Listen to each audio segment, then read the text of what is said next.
All right, we're going to start Sports Econ 101 right away. Here we go.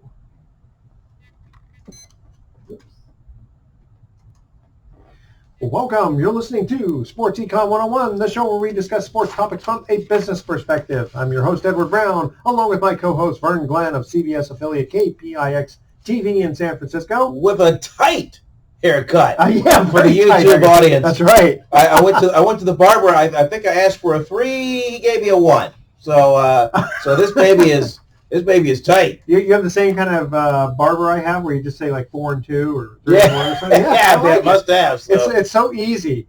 In fact, my barber he raised his price from $11 to $12, and then now he's up to $13. That's an outrage. Oh no!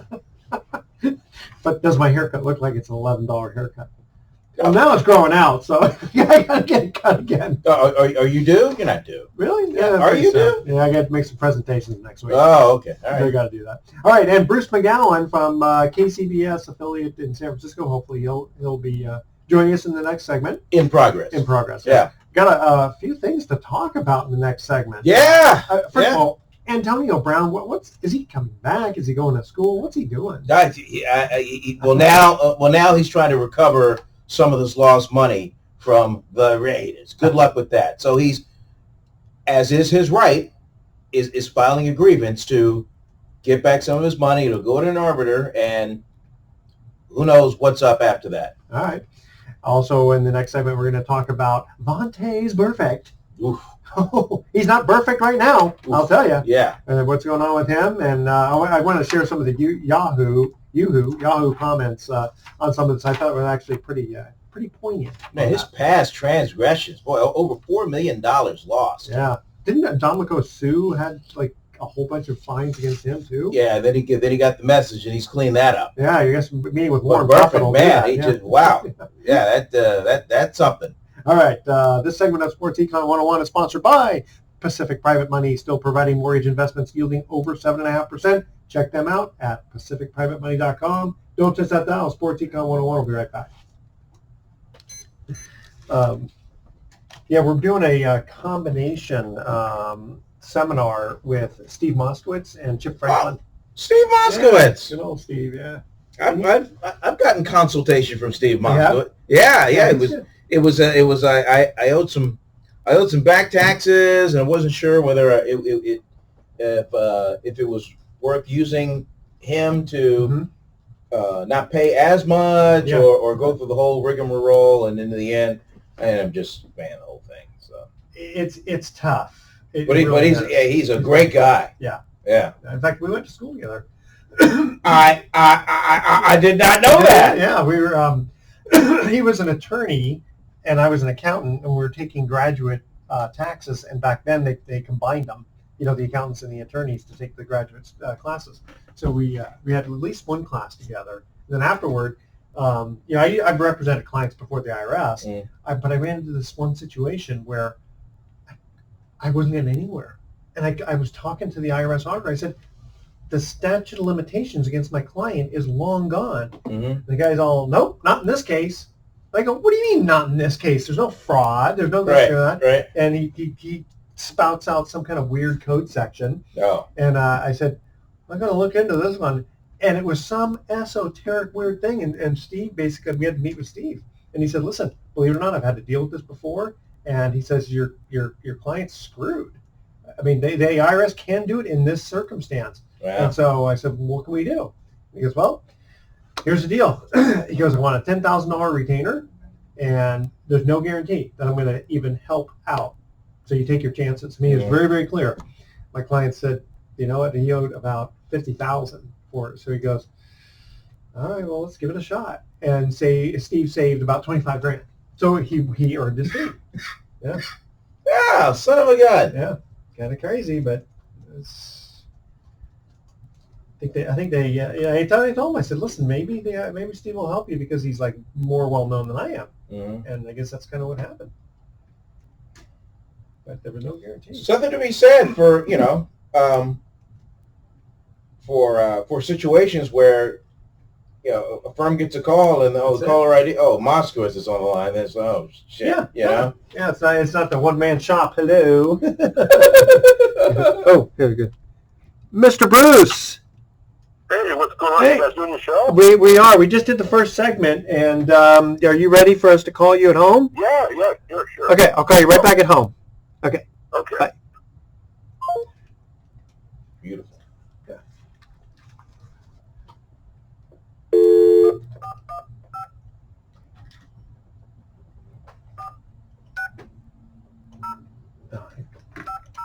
I said call it home. Okay, calling it home. We're at home ourselves.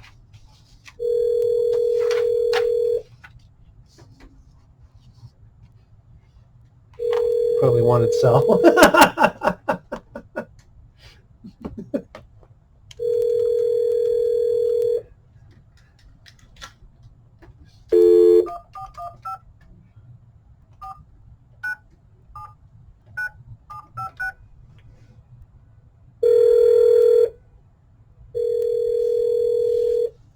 There we go. Sorry about that. I realized you like me to call you on your cell, not the Don't home. worry about it. Is it sound okay? Yeah. Okay. I'll just try to. Yeah. No, you're perfect right now. All right, and Uncle Vern's here. What's up, Bruce? Hey, Vern. What's up, man? All right, you guys ready? I'm in Indianapolis, huh? That was a good game. Yeah, that was a fun one. Yeah, I like Indianapolis. Love the whole You been there town. before? Once years ago for a conference, not a game, Yeah. but this time, but it really showed well. Boy, the food is fantastic. Hmm. All right. You were there for the weekend? The whole weekend?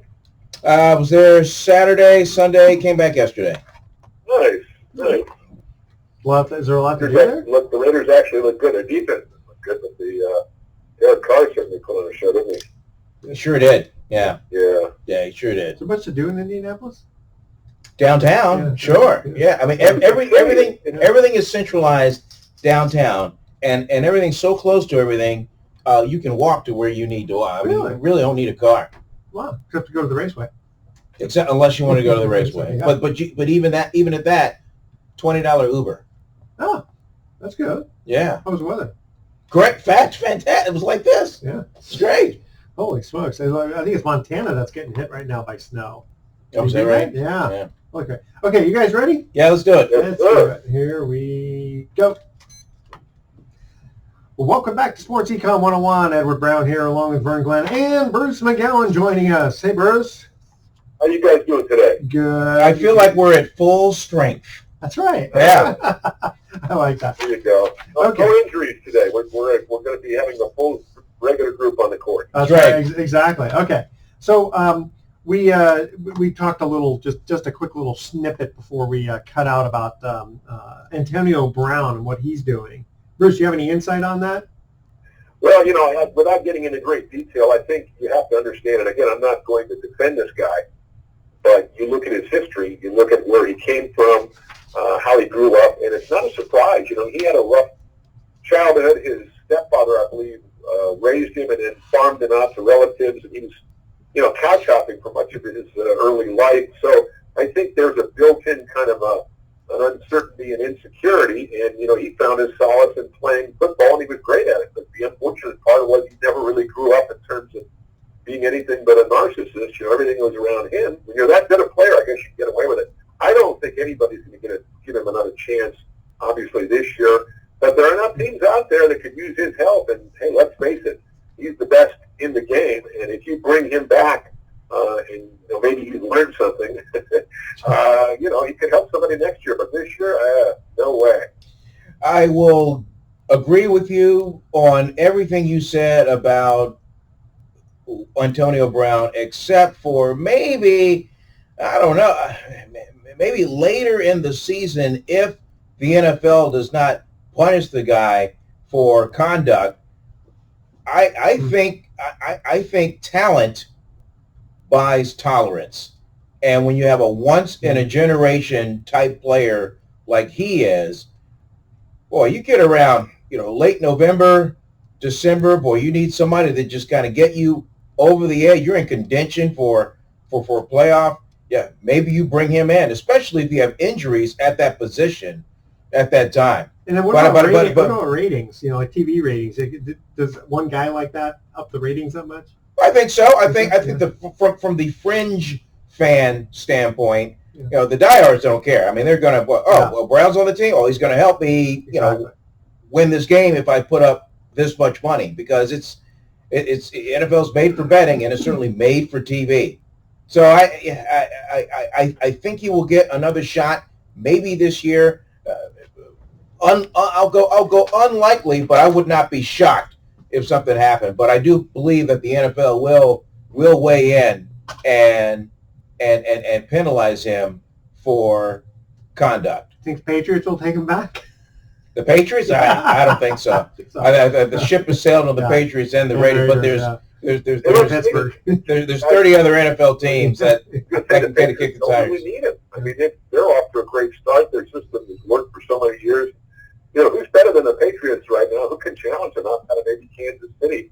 And the NFC looks wide open with New Orleans not having Drew Brees. The 49ers sort of an unknown quality outside of the Bay Area. They're playing really well, but it's only 3 games into the season, and there are a couple of other teams out there that are pretty good. But the Rams didn't look very good on Sunday, did they? Well, the Rams weren't going to go 16-0. No, I mean they would have to lay an egg somewhere. But Brown can help every single team you throw out there.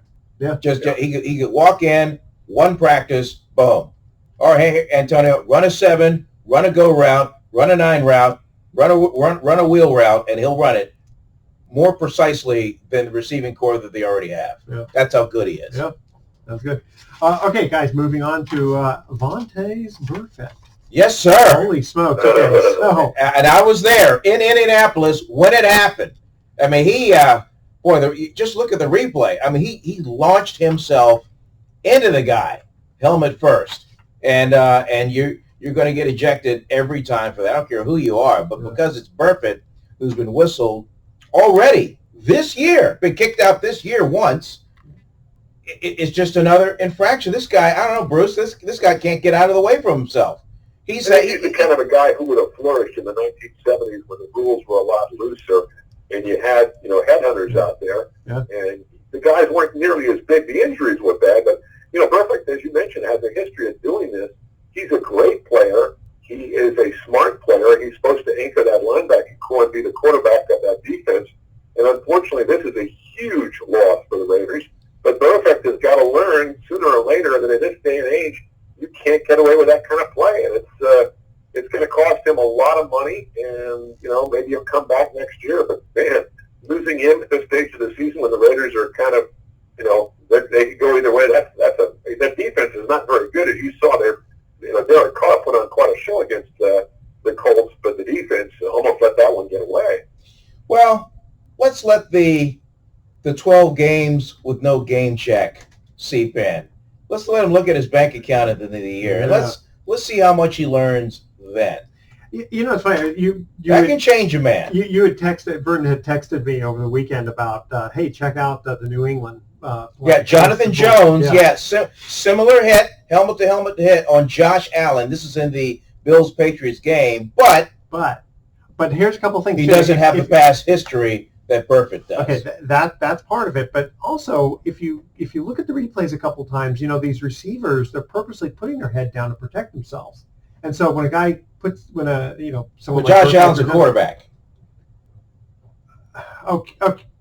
But wait a minute. Josh Allen's a quarterback in the hit with Jonathan Jones. Okay. But you are right. Yeah. In the Colts game, it was the receiver, it was the tight end. Yeah. That got hit. Okay. He happened to be on one knee, and he was kind of getting up. And a lot of times, it's a situation where guy's getting up, but he hasn't been touched, so you got to at least touch him. Okay. So Burfict was a little bit a lot aggressive on that. He says he wasn't sure if he was down, and he wanted to make sure he was down, but you can't leave with a helmet. Okay, but here's the thing, guys. Here's the thing about Burfict too. The league is going to watch him like a hawk. They may watch other players too, but because of the past violations, they're going to keep a closer watch on him. Maybe that's not fair, but that's just the way it is. You cross the line 4, 5, 6, 7 times and get fined, and get suspended. I mean, they're going to keep a close watch on you. And Burfict, it's hard for him because that's the way he plays the game. I I mentioned, in the 1960s or 70s.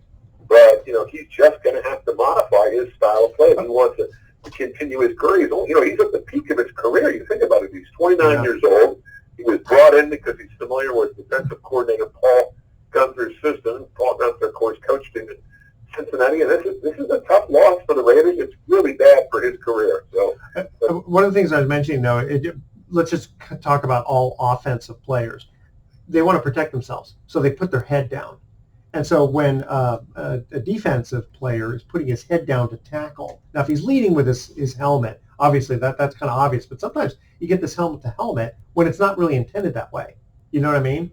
And I think that falls into the judgment of the referee making the call. And I think because it is Burford, everybody knows who he is, and everybody knows that he is an alleged head hunter. Yeah. They were looking. So when that happened, there was just no defense, but it was indefensible. I mean, there's nothing you couldn't step in and go, yeah, but I mean, he did it. Well, it happens in basketball too, where there's certain players, known for either dirty play or fouling, that sort of thing, and it may be unfair, but again, if you do it too often, you're kind of asking for it. And for as well as the Raider offense played, Burford getting kicked out in that situation in the second quarter of that game. You're the defensive captain. You wear the green dot helmet. You make all the calls. All of a sudden, you're gone. And Jahir Whitehead had to then wear the green dot helmet and make all the calls. And I think the defense, suffered for that. Jacoby Brissett started to get a little rhythm. They scored a touchdown, cut the lead in half, and just they kind of stayed within striking range until that pick six at the end of the game. That still the Colts did score a late one, but the game was over. And also, how many times do you get like the defensive coordinator calling plays in, right? Okay, here we go. First trivia question. I forgot to tell you guys, we're talking hard football questions. Hard football. Hard football. Normally you're Mr. Baseball. That's right, but this time we're going to do football. Okay. Today. All right. How many points was a touchdown worth in 1911? Because football was around then. It's just sure, right? It's well over 100 years. Well over. Okay. I was around back then. Yeah, that's right. Stay with us. Sports Econ 101. We'll be right back. So, Bruce, what was it like in 1911? Yeah. It was very, very... It was a simple time. Yeah, well, I think that back in 1911, things were a little simpler. I'm voting for the John Birch Society. They're my folks. We're going to get into this later in the show when we talk about the NCAA and the pay for play and the kind of thing. But 1911, around that time, that was when Teddy Roosevelt, then a real football fan, gathered the presidents of Harvard, Yale, and Princeton at the White House, and they sat down and tried to map out some sort of rules and regulations for college football, and that was the beginning of the NCAA. Is that right? Yeah, Wow, okay. Yep. And also, I think, Vernon, that was when they first started using the leather helmets because there were so many young players getting hurt and dying on the field. There were a lot of deaths on the field. They were mounted. Roosevelt actually Talking about concussions. Yeah. I read this. I'm sorry, I'm laughing just because I read this silly joke this morning. It said, I got in a fight with my girlfriend and I took her wheelchair away. Now see who's crawling back to me this time. Mm-hmm. I'm sorry, that's bad. Okay. All right, here we go.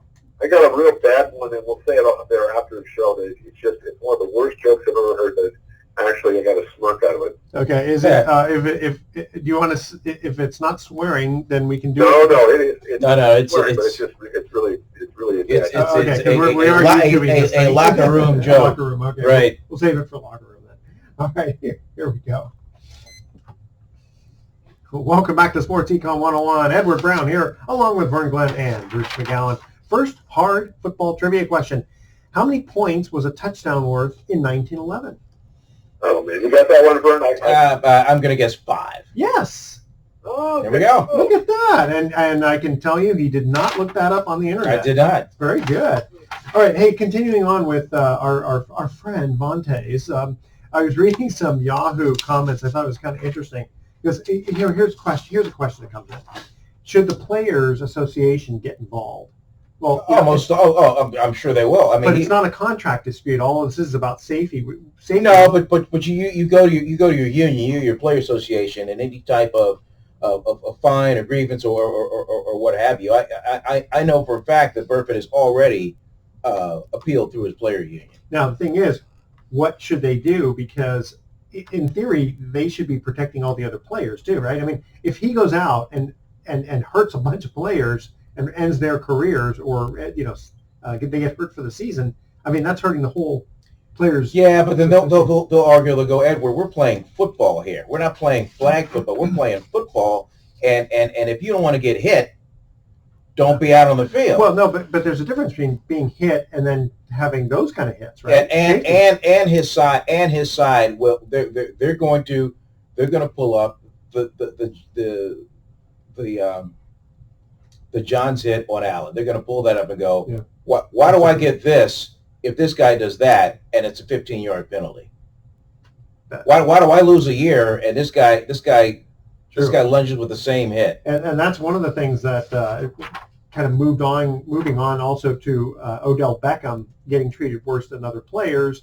Marlon Humphrey choking Beckham. Now apparently Beckham threw the first punch. But it says here, this one guy writes in, he says, officials need to have a press conference after each game like players, explaining why they made the calls they did, and questions from reporters. That'd be kind of interesting. It would be interesting, although it wouldn't fly. I mean, they're hired to be the law on the field, and you can't just go question the law? Yeah. I mean, they kind of do it with instant replay, don't they?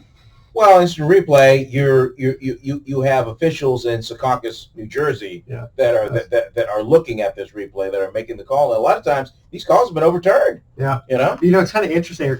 I think part of it is the fact that when it's made in New Jersey, then the officials on the field kind of can throw their hands up and go, "Hey, it's out of my hands." And it's like, have you ever been to small claims court? 30 years ago, it was different. Nowadays, what happens is a judge will say, I will take both sides under submission, and you'll receive something in the mail 2 weeks later. Because he doesn't want to make a decision right there at the bench when someone says, wait a minute, you don't understand, I'm going to get you. Right. And what do you think, Bruce? Would you rather just go ahead and just keep playing the game, or do you like the red challenge flag being thrown out? Would you rather get it right or just keep playing the game? I'd rather see the game continue, but the whole I love football, and I know you guys do too. But the thing that drives me crazy is you're always looking when there's a big play. Oh, is there a flag? No flag. What other sport has that? I mean, hockey rarely. Basketball, usually you can tell ahead of time, and baseball, there's never a penalty. It's the ball's foul, fair, a strike, a ball, and guy's out, and then they have a replay to see if he's out at second base or on a steal.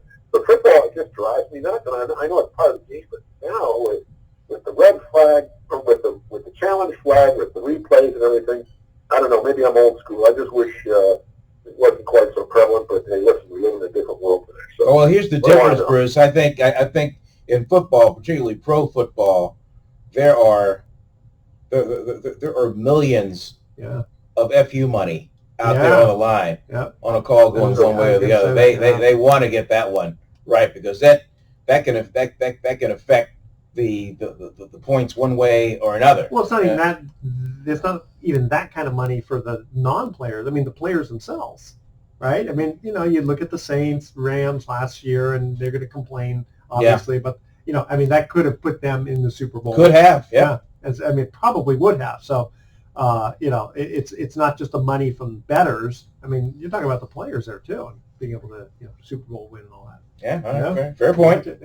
Okay, so I thought it was interesting here. This other guy writes, and he says, it's always seemed illogical to me for players' unions to defend players from disciplinary actions when the offense for which they are being penalized was something that adversely affected other players, i.e. other union members.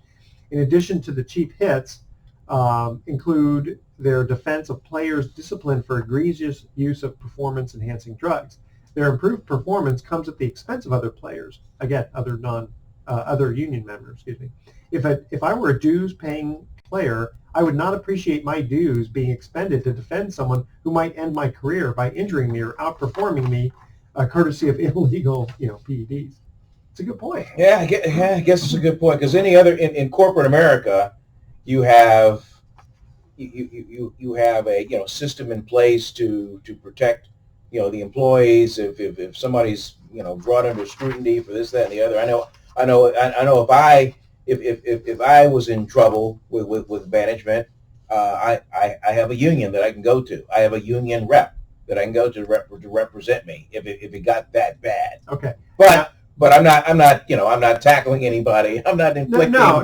But I know that's true. Also, you're not that kind of guy. Yeah. But the thing is, it wouldn't it depend on what the infraction that you did? Yes. Right. It would. I mean, just taking a little too much water from the water cooler. That's not going to get expired. No, but sexually harassing people is going to. Then that's gonna get how you. much are they going to defend you? Yeah. This other person. Not to get off on a tangent, guys, but yeah. Vernon is one of the, and I'm going to give him a little props here. Vernon is one of those guys, because I've known him for many years, who I can't imagine would get into any kind of trouble with management, because he works harder than anybody I know. That's true. He's got an easygoing demeanor, and he'll go out of his way to do something for you or for the radio station or TV station he's working for without you even asking for it. That's a rarity. And I'm saying this because I've known him a long time. Yeah. There are not too many people who do that. So I don't think he'll ever have to worry about anything, because he's always got his nose to the grindstone. There are a lot of people, unfortunately, and Vernon knows them, and I do too, who, they get a big head once they get an offer. Take it for granted. They can do anything. Yeah, boy, and in today's industry, radio, TV, boy, you almost don't want to be the guy with the brightest star on you now, because you do not. Because now you become a target. Yeah. Yeah.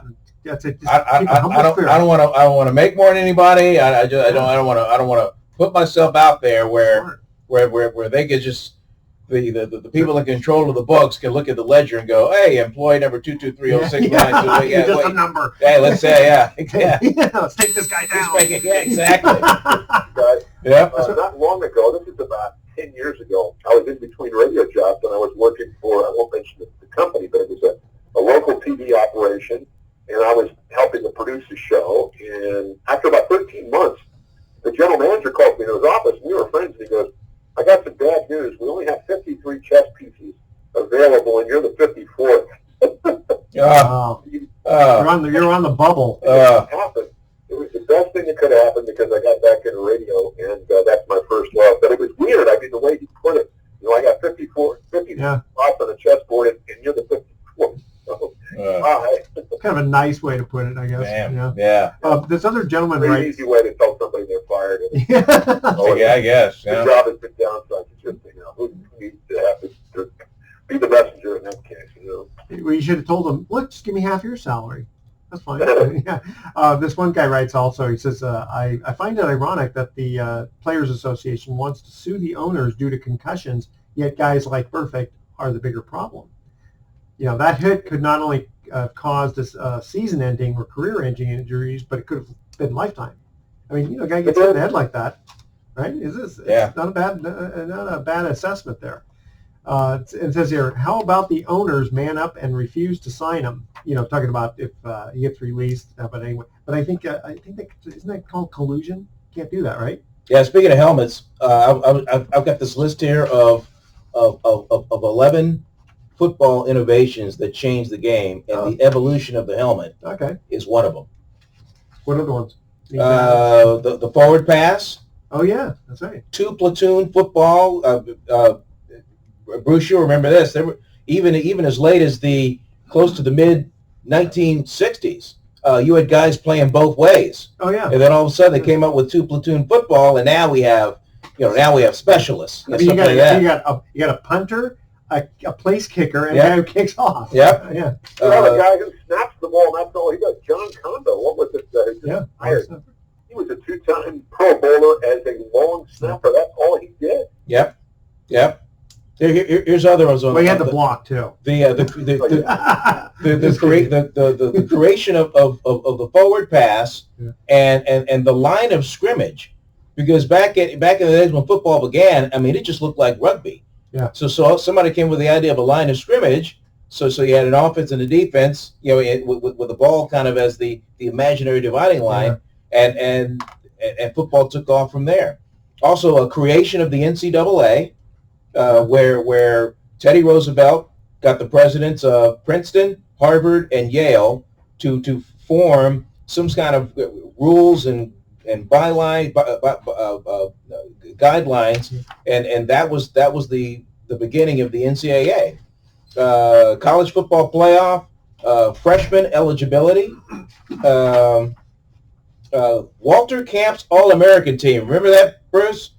Back a ways ago, sure, yeah. But because before then, before technology and television and radio, there were some top stars from schools that you may have never even heard of. You never even seen this guy, like maybe in West Virginia or whatever, if you're in Los Angeles. Gotcha. But so Walter Camp came up with the All-American football team, and all of a sudden, he went on the Bob Hope specials and stuff, and you got recognition. All right, hey guys, next trivia question is: what university's football team played in the first 7 Holiday Bowls? All right, stay with us. Sports Econ 101. I'll be right back. What's the question? Holiday Bowl is down south somewhere, obviously. What university's football team played in the first 7 Holiday Bowls? The first 7. You got me. I told you, these are kind of hard.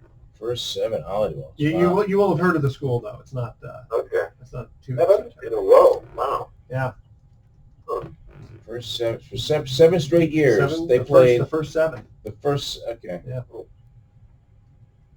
I wish I was more of an NC2A football fan. I think pretty much since the 1960s in the Bay Area, it just has not been, there are exceptions here and there. It just has not been a sport that is followed by more than just the alumni, the students, and a few, hardcore fans. When you go to other parts of the country, Oklahoma, Yeah. Well, I think it took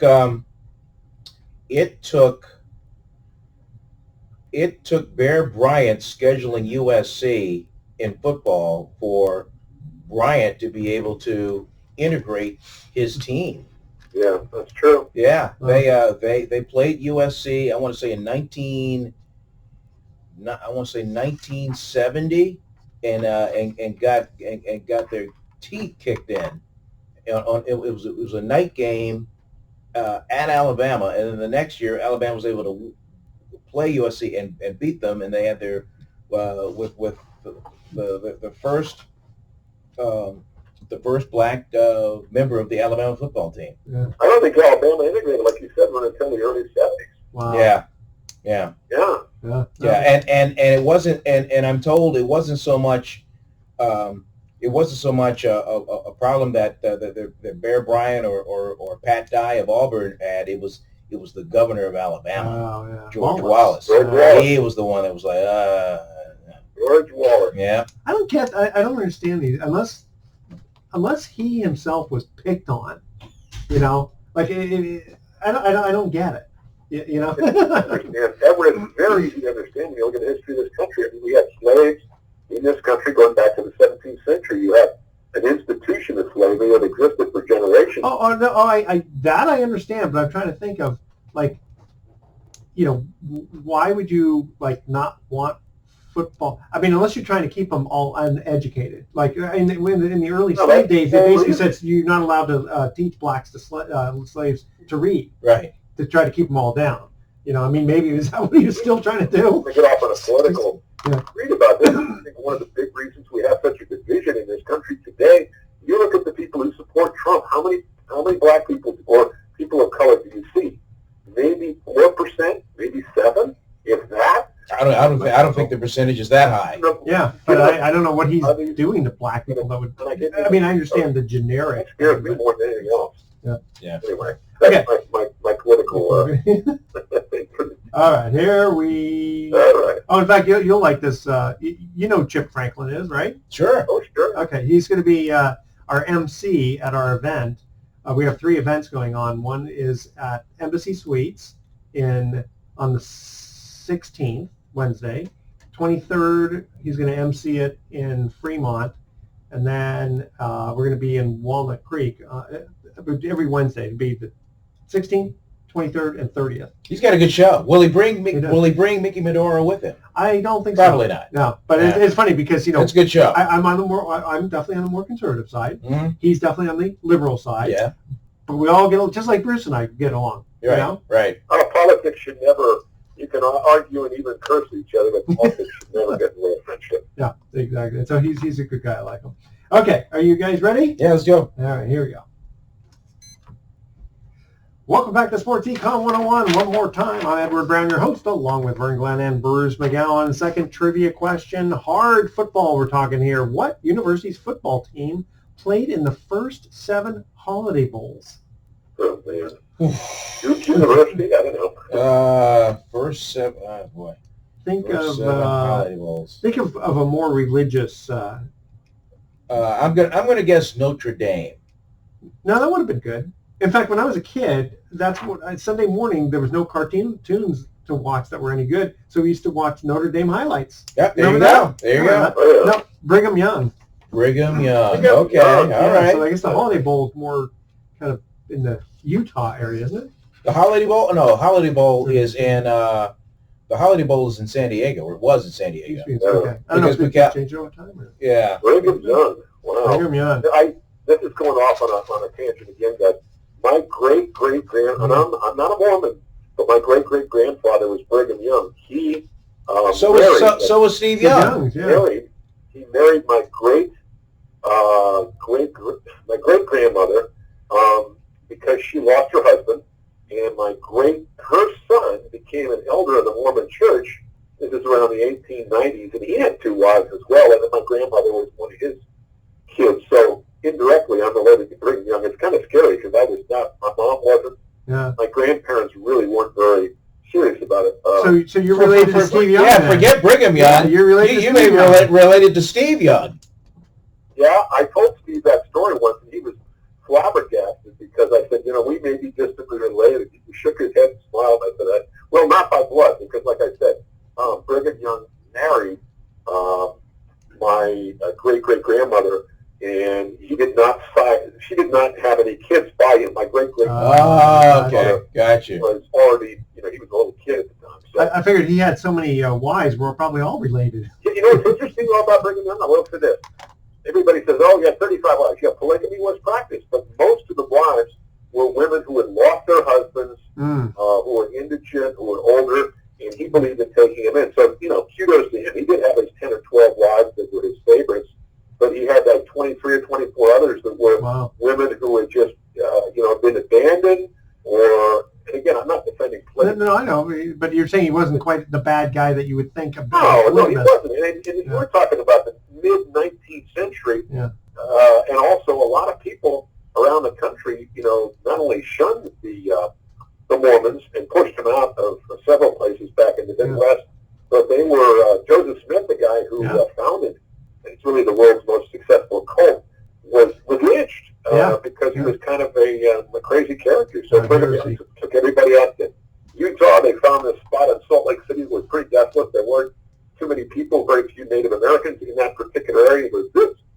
is the place. And if you go to Salt Lake today, even though it's much more progressive, it's still really isolated, and it's an interesting part of the country. Yeah, the Bible talks about taking care of the widows and orphans. He took it to the next step. Yes, he did. gotta marry them, man. Yes, he did. Okay, let's see here. Baseball's coming up. By the time this show airs, The wild card games would have come and gone. So whether it's the Nationals, the Cubs, the A's, or the Rays, hey, good for them for making it 162 games and then one more. So and the Nationals, this is their. I mean, what's the furthest they've gone? I think they've never made it to the championship series. Well, it's really sad when you look at it. Matt Williams and Dusty Baker both had some great teams, but because they failed in the divisional series, they cost them their jobs. Fired.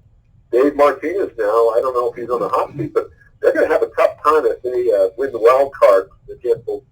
By the time the show airs, people will know whether they've beaten the Brewers or not. They should beat the Brewers.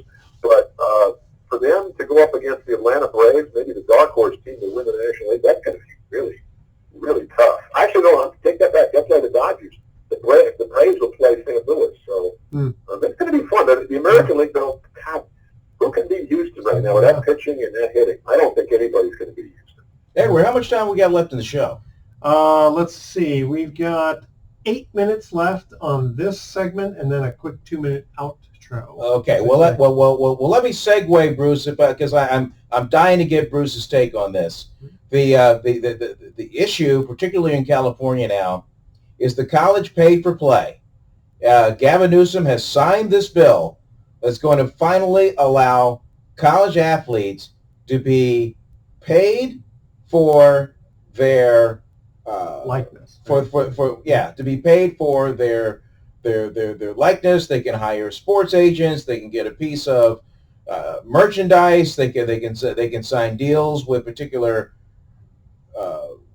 athletic companies, whether it's Nike, whether it's Under Armour, or whatever. They're finally going to be able to do that, which could be a landmark thing and be a monkey wrench thrown at the NCAA. Well, not only that, but what about the Olympics? Does that mean that they'll be disqualified for Olympic participation? Not necessarily, because you have pros playing Olympic games anyway. You got NBA players. Yeah, but are they allowed in all of the? Well, I guess how many other sports pay?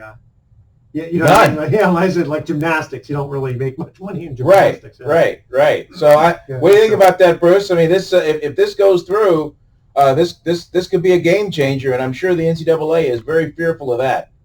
Well, 30, 40 years ago, even 10 years ago, I would have disagreed with them. But the amount of money that's out there right now, and yes, these athletes are getting a free education, and yes, they're getting to do something a lot of people would love to do, but at the same time, they're unusually not only talented, but they're putting in a lot of time between studying and sports, most of them anyway. Yeah. And if their name or picture or anything that's associated with them is used for commercial purposes where somebody else is making a ton of money, why shouldn't they get it? Exactly, I agree. I mean, I'm all for it. Yeah, me too. The NCAA claimed in this fiscal year $1 billion in revenue and, wait for it, $29 million in profit.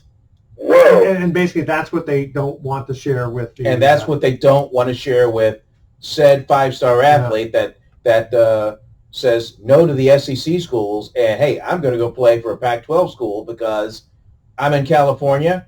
I can and I can be paid for who I am and the merchandising built around me. Man, you got to be really good though. But I think now we're talking about maybe less than 1% of the college athletes out there. But it doesn't matter whether you're Division 1, Division 2, Division 3. If you're a star and can capitalize on your brand, you can do it in California starting with the year 2023. Wow. Why so late? And Edward, can you imagine how that could help theoretically not only UCLA and USC, but our teams up here in the Bay Area, especially California. Stanford has high standards. Yeah.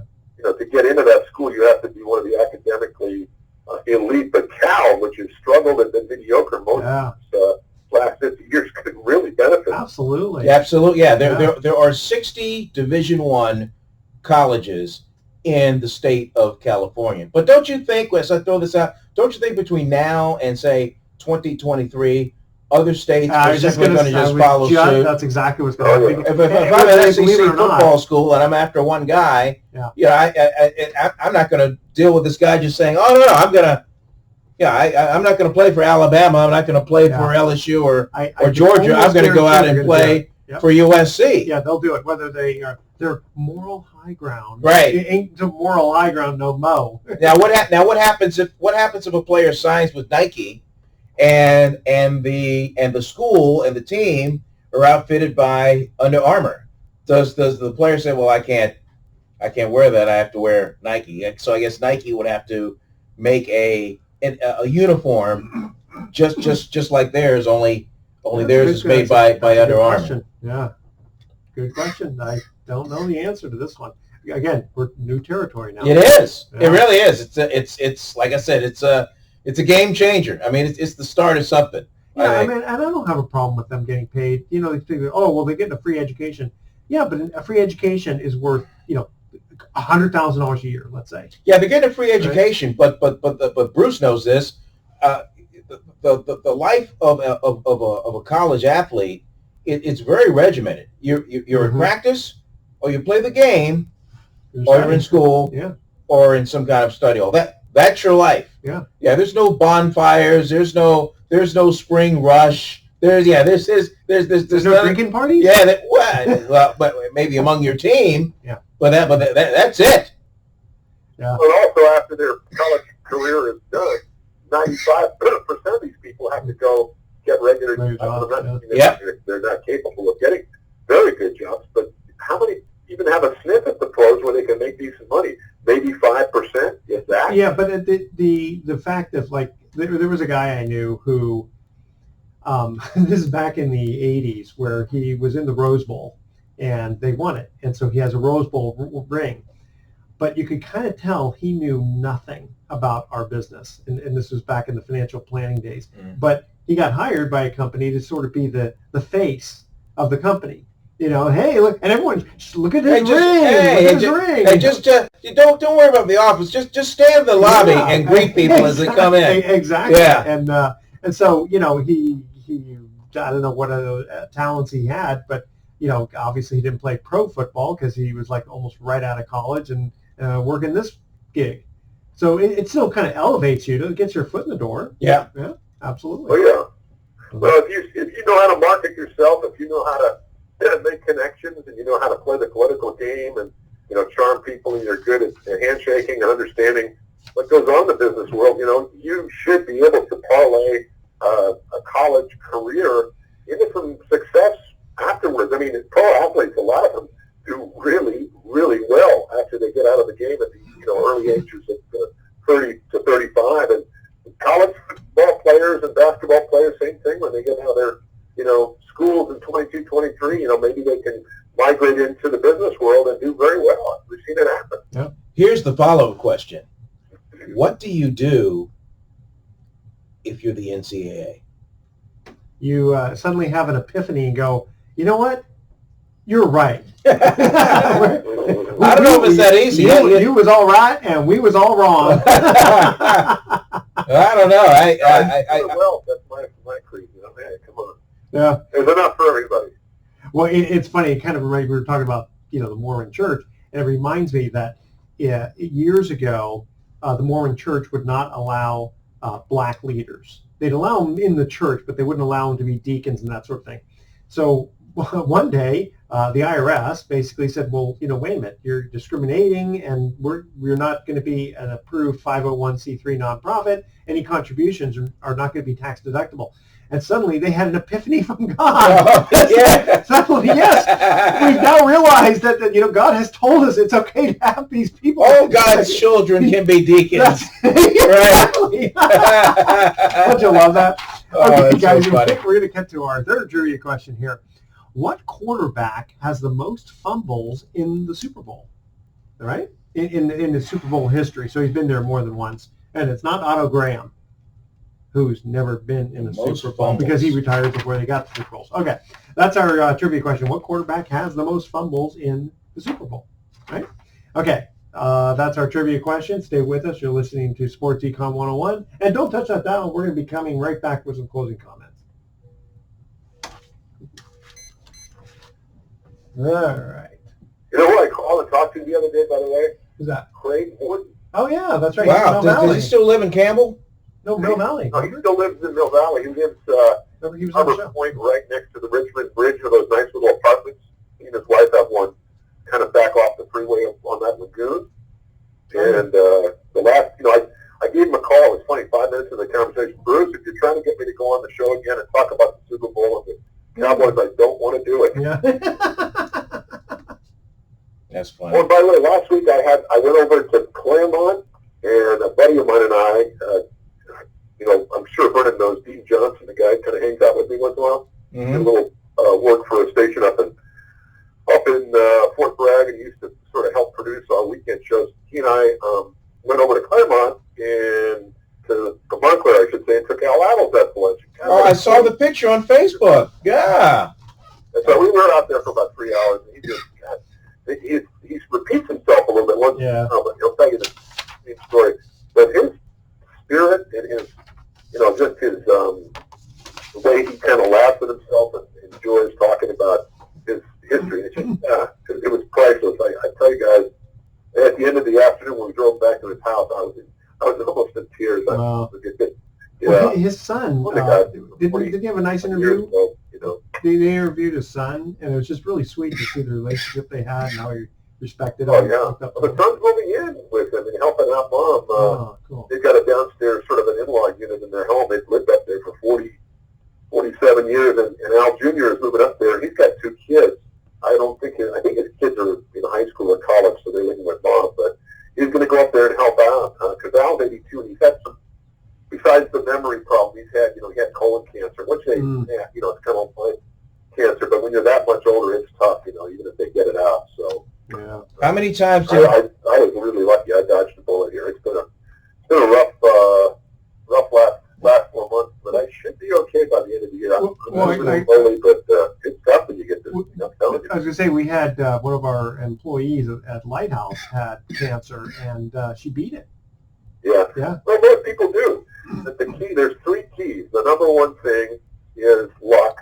The number 2 thing is attitude, and the number 3 thing is just following doctor's orders. Yeah, eating healthy. Doing what they tell you to do. Yeah. But attitude is so important. My wife has got this incredible positive approach, and she has a terrible kind of cancer that is never going to go away. But with the new drugs today, she moves around and does her thing and works, and you'd never know she had it. And she has a very positive. And so because of what she went through, what I'm going through after all the diagnosis, all the getting the bladder removed and all the chemo, I'm frustrated and angry that I have to go through this, but I'm not getting down in dumps about it. Good for you. I work for my wife than I do for myself. I'm doing fine, so I'm not going to, cry over spilled milk.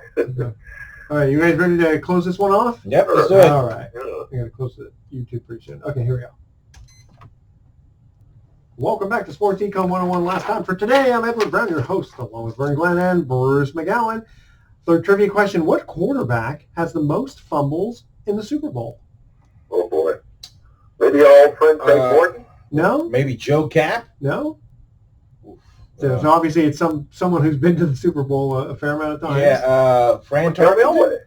No? No, that would have been a good guess, too.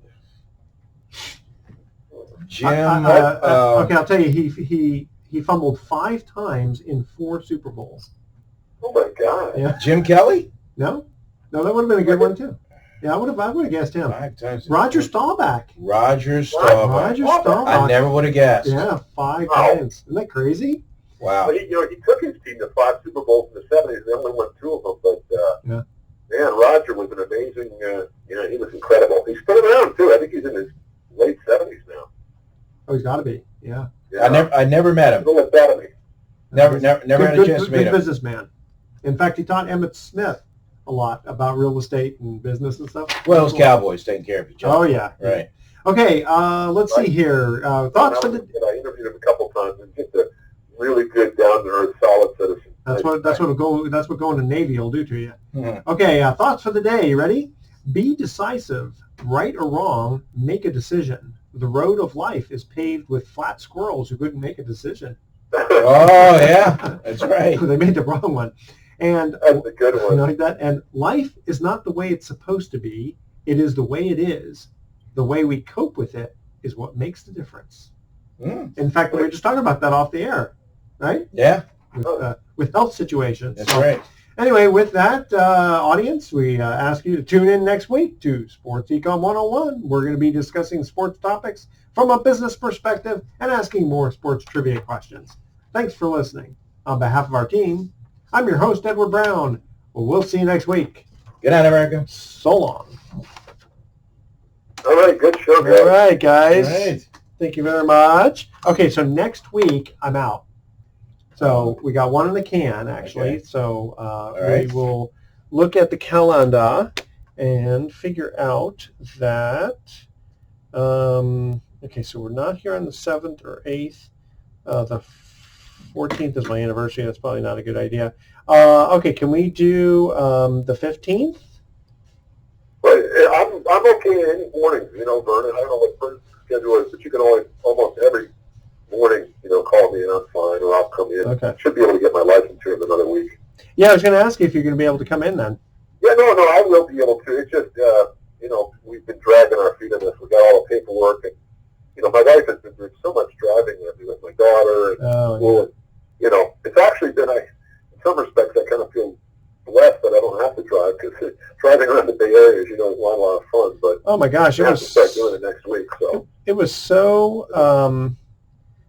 crazy. Just last night, going down to CVS in San Rafael and then coming back, it took me 20 minutes just to get back and forth. It's insane. It's just crazy. It's I don't know. Vernon probably is like me. You feel blessed that you know the area well enough, and you don't have to deal with 9 to 5 traffic. But even if you don't, it's still. I mean, hey, I have to drive 1.5 miles. That's my commute. That's bad enough. All right, guys. So I'm going to cut off the YouTube right now.